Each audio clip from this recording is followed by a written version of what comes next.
नमस्कार, मैं डॉक्टर रजनीश कुमार आप सभी का एक बार फिर से हार्दिक स्वागत करता हूं। UP LT GIC GDC Hindi 2025 मुख्य परीक्षा के दृष्टिकोण से हिंदी स्वलिखित प्रश्नों की सीरीज के बाद हमने उद्भव और विकास पर आधारित कुछ प्रश्नों पर आप सभी से चर्चा करनी शुरू की है। प्रिय विद्यार्थियों, ये सभी प्रश्न आगामी ईएमआरएस और केबीएस एनबीएस टीजीटी पीजीटी मुख्य परीक्षा के दृष्टिकोण से भी उपयोगी हैं। अगर हम दूसरे शब्दों में कहें, जितनी भी मेंस आधारित परीक्षाएं अलग अलग राज्यों में संभावित हैं, उन सभी परीक्षाओं के दृष्टिकोण से ये सीरीज काफी महत्वपूर्ण है। हम प्रश्न नंबर 2 के अंतर्गत आप सभी से चर्चा करेंगे। हिंदी निबंध के उद्भव और विकास पर प्रकाश डालिए। इसके पहले हमने हिंदी गद्य के उद्भव और विकास पर आप सभी से चर्चा की थी। अब हम बात करेंगे कि हिंदी निबंध के उद्भव और विकास को लेकर अगर सवाल पूछा जाता है तो आप उसका उत्तर कैसे लिखेंगे। जैसे जैसे उत्तर को आप देखेंगे, आपको लगेगा कि इसमें कम से कम 2 से 3 प्रश्न अप्रत्याशित शामिल है। तो चलते हम सीधे बात करते हैं हिंदी निबंध के उद्भव और विकास के ऊपर। रामचंद्र शुक्ल के एक कोटेशन से आप अपने उत्तर की शुरुआत करेंगे और ये कोटेशन कई बार ऑब्जेक्टिव परीक्षाओं में पूछा जा चुका है। हमने 1-2 वाक्य इसमें और जोड़ दिया है। शुक्ल जी लिखते हैं, यदि गद्य कवियों या लेखकों की कसौटी है तो निबंध गद्य की कसौटी है। भाषा की पूर्ण शक्ति का विकास निबंधों में ही सबसे अधिक संभव होता है। इसीलिए गद्य शैली के विवेचक उदाहरणों के लिए अधिकतर निबंध ही चुना करते हैं। आचार्य रामचंद्र शुक्ल। तो यहाँ पर ये एकदम से स्पष्ट हो गया कि पहले जमाने में गद्य नाम कवि नाम निक्ष करके एक सूक्ति कही जाती थी संस्कृत में। पहले काव्य को ही गद्य के रूप में संस्कृत में देखा जाता था और ऐसा माना जाता था कि गद्य जो है वो कवियों या लेखकों की कसौटी मतलब प्रतिमान है कि कौन सही मायने में लेखक है और कौन नहीं। और उसमें भी निबंध जो है वो गद्य की कसौटी है। इस चीज को आप समझ रहे हैं कि गद्य के माध्यम से कवियों या लेखकों को मापा जाता था, उनका मूल्यांकन किया जाता था। लेकिन अगर आप गद्य लिख रहे हैं तो गद्य में जो भी बेहतरीन निबंध लिखता था उसको ही अच्छा लेखक माना जाता था। इसीलिए आप देखेंगे जितने भी आलोचक रहे सभी ने कहीं न कहीं निबंध भी लिखा हुआ। यहाँ तक कि छायावादी कवियों को आप देखेंगे कि उन्होंने भी निबंध लिखा हुआ है। प्रेमचंद ने भी निबंध लिखा हुआ है। मेरा संकेत आप सभी अच्छे से पकड़ पा रहे होंगे। क्या जयशंकर प्रसाद को देखें, निराला को देखें, महादेवी वर्मा को देखें, पंत को देखें, या फिर साहित्य का उद्देश्य नाम से प्रेमचंद ने लिखा, वो भी आप दिमाग में रख सकते हैं। तो सभी ने निबंध लिखने का प्रयास किया। आगे आप लिखेंगे, निबंध का शाब्दिक अर्थ है विचारों का व्यवस्थित रूप में प्रस्तुतिकरण।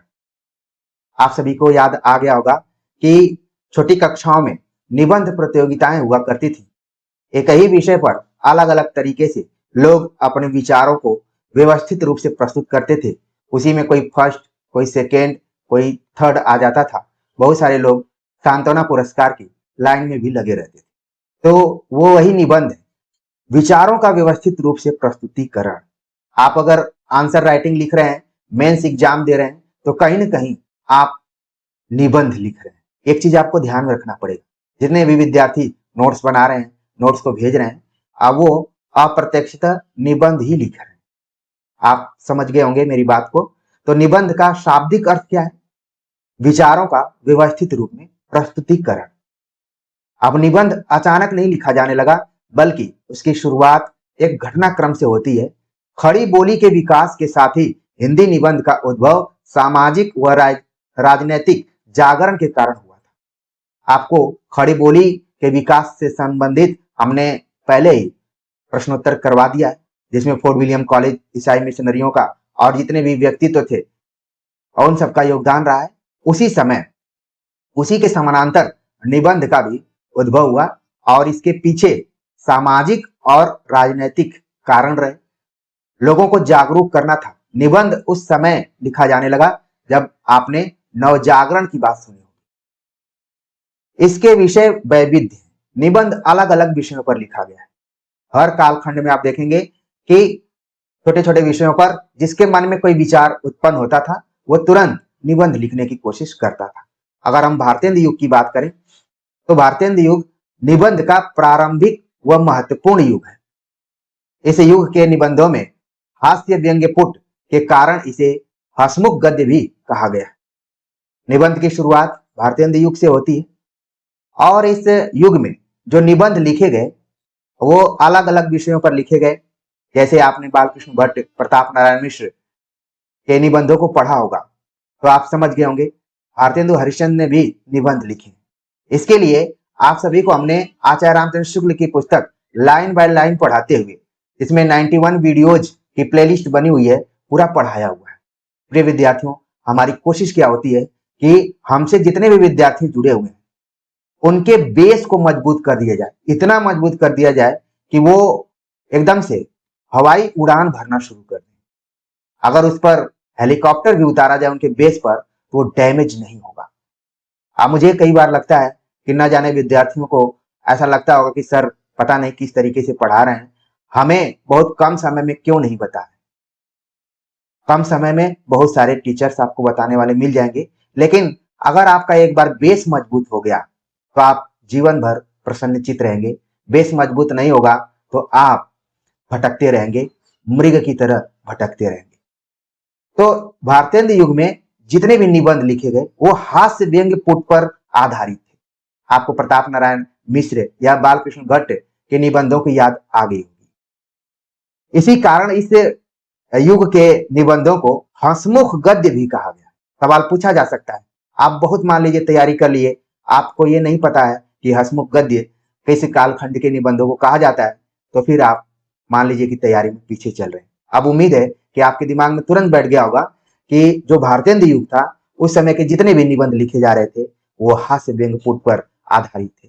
बाद में हरिशंकर परसाई ने व्यंग्य शैली में लिखित निबंधों को बहुत ऊंचाई पर ले जाने का प्रयास किया और उसके लिए प्रसिद्ध भी हुए। अचानक उन्होंने नहीं किया, बल्कि उसकी एक श्रृंखला रही है, एक सीरीज रही है।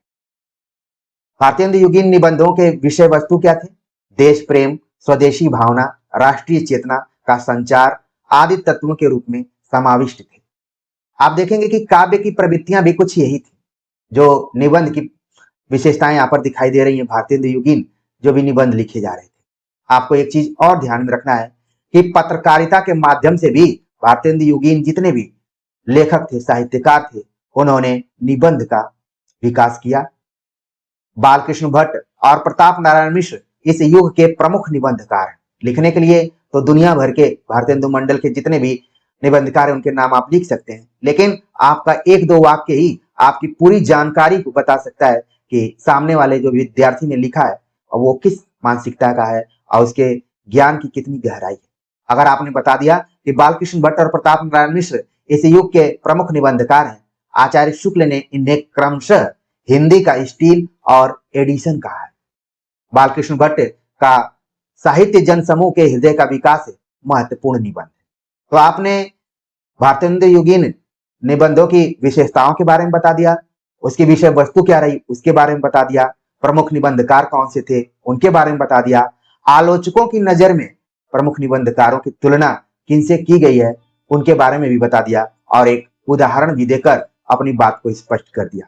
मुझे पूरा विश्वास है कि अगर केवल भारतेंदु युगीन निबंधों के बारे में लिखने के लिए आ जाएगा, शॉर्ट में लिखने के लिए आ जाएगा, 100 शब्दों में, 125 शब्दों में, तो हमारे विद्यार्थी वहां पर घबराएंगे नहीं, आराम से प्रसन्नचित होकर लिख देंगे।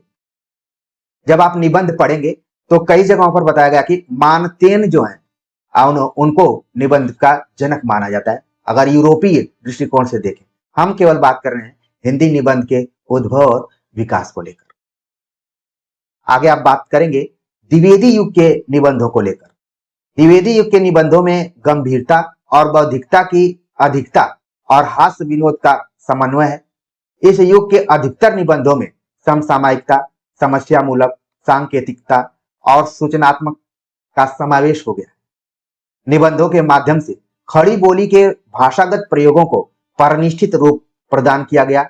इस युग के निबंधकारों में आचार्य महावीर प्रसाद द्विवेदी, माधव प्रसाद मिश्र, गोविंद नारायण मिश्र, चंद्रधर शर्मा गुलेरी, बाल मुकुंद गुप्त और पूर्ण सिंह का नाम प्रमुख है।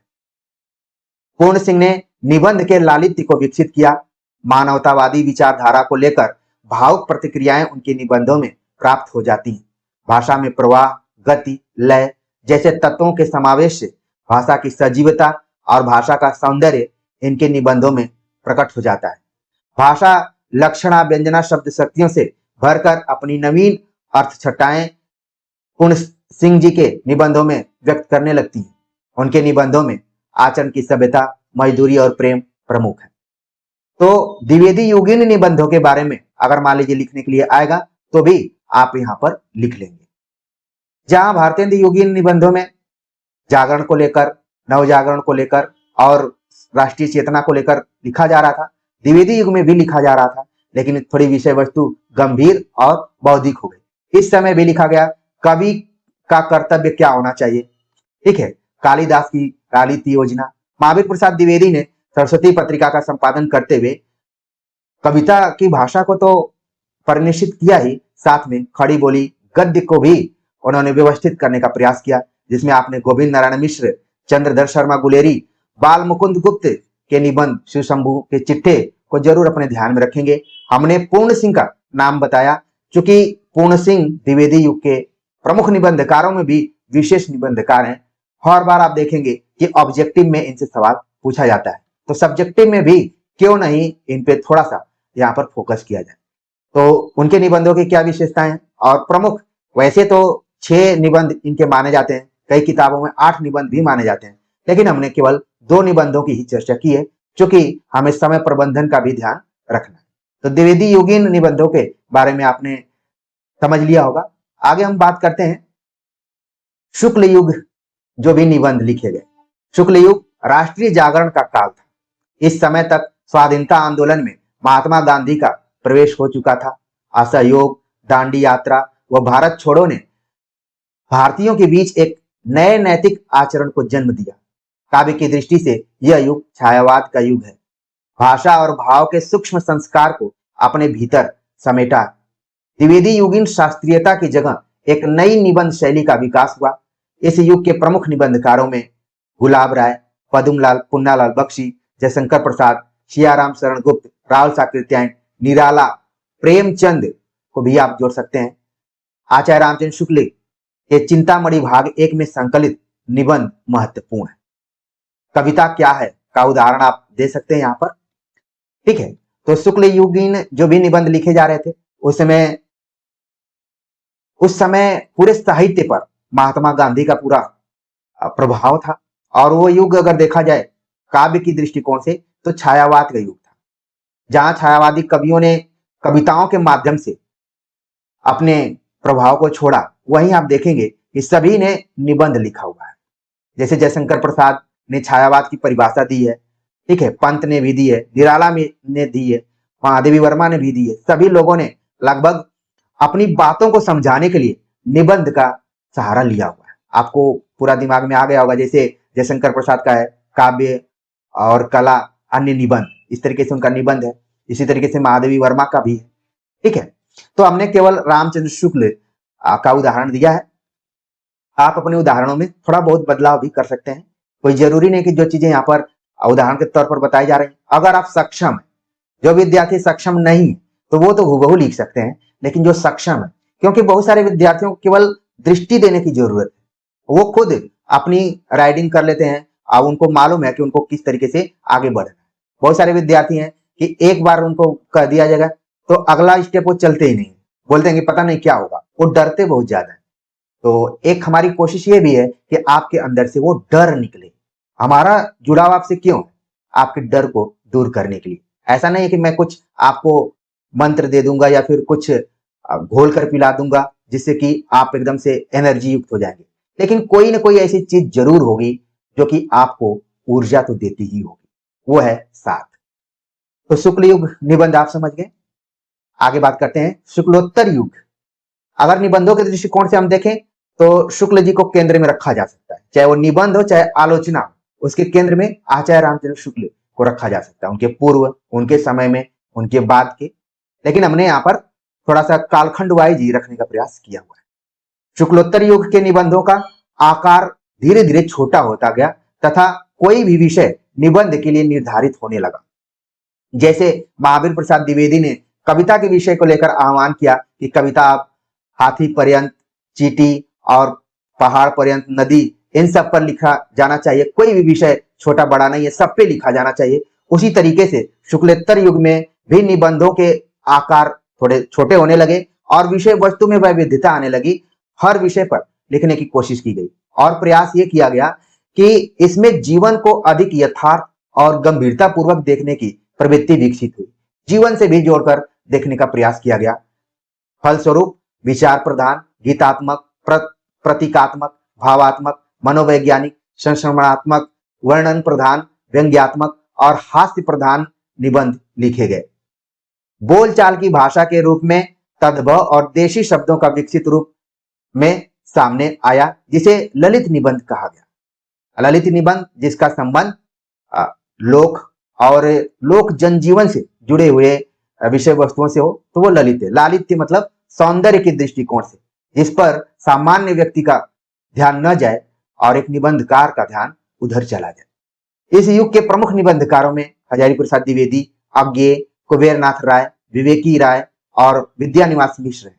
हजारी प्रसाद द्विवेदी द्वारा लिखित निबंध कुटज, अशोक के फूल और देवदारू प्रसिद्ध है। अगर हम शुक्लोत्तर युग की बात करें, इसी तरीके से कुबेरनाथ राय ने लगभग 40 से अधिक निबंध लिखे। विद्यानिवास मिश्र भी इनसे पीछे नहीं रहे, ये भी 40 से अधिक निबंध लिखे। तो इनके उदाहरणों को भी दिया जा सकता है। अज्ञेय ने भी लिखा। अज्ञेय ने लिखा एक है कि मैं क्यों लिखता हूं, मैं क्यों लिखता हूं, बहुत ही अच्छा निबंध है। आप कभी मौका मिले तो जरूर इसको पढ़ेंगे। एक लेखक क्यों लिखता है और उसी तरीके से मैं क्यों पढ़ाता हूं, तो कभी मन में आएगा तो कोई लिख सकता है। तो कुल मिलाकर शुक्लोत्तर युग का जो निबंध रहा थोड़ा सा जनजीवन से जुड़ते हुए और उसमें यथार्थ को रखा गया। आगे चलकर व्यंग्य प्रधान भी निबंध लिखे जाने लगे, जिसमें हरिशंकर परसाई और अन्य लोगों का नाम आप जोड़ सकते हैं। तो इस तरीके से जो हिंदी निबंध का उद्भव और विकास रहा, उसको कैसे लिखना चाहिए एक उत्तर के रूप में आपने समझ लिया होगा और निष्कर्ष पर आप पहुंचेंगे कि कुल मिलाकर कहा जा सकता है कि हिंदी निबंध ने शास्त्र से लेकर लोक तक के विषयों को समावेशित किया, समाज और राजनीति को नई दिशा दी। आचार्य शुक्ल के अनुसार निबंध या गद्य विधान कई प्रकार के हो सकते हैं, विचारात्मक, भावात्मक और वर्णनात्मक। तो इस तरीके से अपनी बात को आप समाप्त कर देंगे। तो प्रिय विद्यार्थियों, उम्मीद है कि हिंदी निबंध के उद्भव और विकास को लेकर सवाल आएगा तो आप आराम से चीजों को लिख पाएंगे, आपने अच्छे से समझ लिया होगा। आप सभी के कमेंट का हमें इंतजार रहेगा। मिलते हैं एक नए टॉपिक के साथ, तब तक के लिए नमस्कार।